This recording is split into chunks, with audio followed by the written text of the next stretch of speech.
Hi, my name is Martina. I did my final project on an episode from the show The Office called Conflict Resolution.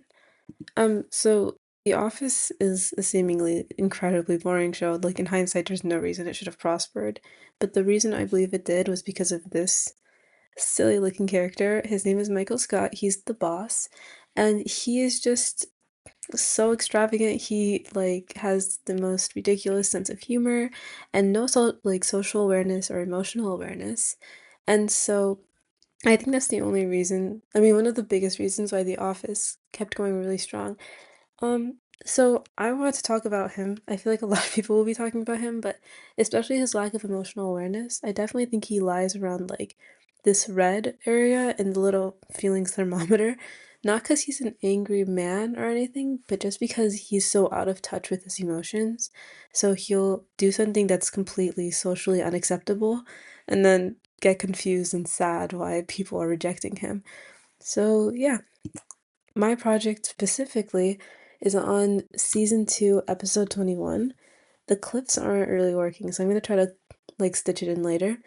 Um, but basically, as he does, Michael tries to insert himself into conflicts that he has no like ability to deal with, and he kind of just does it because of his desire to be included, and it just never ends well. So, here are the effects I pointed out.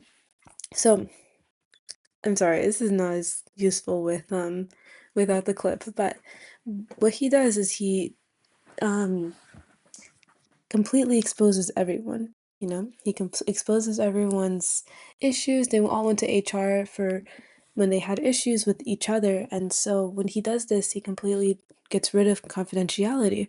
And so doing this causes distrust and hostility between the coworkers, and now they can no longer trust HR.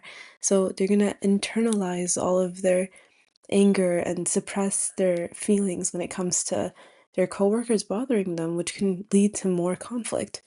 I think this episode displayed all kinds of forms of power. Um, Informational because in the episode, Michael Scott will not let, well, uses the fact that he knows everyone's private, like, issues to get more out of them, get more drama out of them, which is also coercive because in this way he was not letting anyone leave the room until this situation was solved in his idea of what solved would be like, which honestly was just him getting as much drama as he could. And expert. And when I would read this in chapter 9, the Dunning-Kruger effect really stood out to me because it's exactly what he's like. He's definitely someone who thinks that he can just take over and um, be able to pick it up just fine? So, anyways, I'm gonna wrap this up real quick. So, we also learned in chapter 11 about ignoring versus fighting, and there were benefits in Michael, forcing them to talk to each other. If these people had been using Toby, the HR representative, to just rant, but they never actually confronted one another about how they felt, which was causing a lot of issues. So, in this way, they at least got to face each other and be like aware of what they were doing and see if they could actually grow. And there's actually a lot of growth in this episode, which I thought was really cool. Anyways, that is my final. Thank you for listening.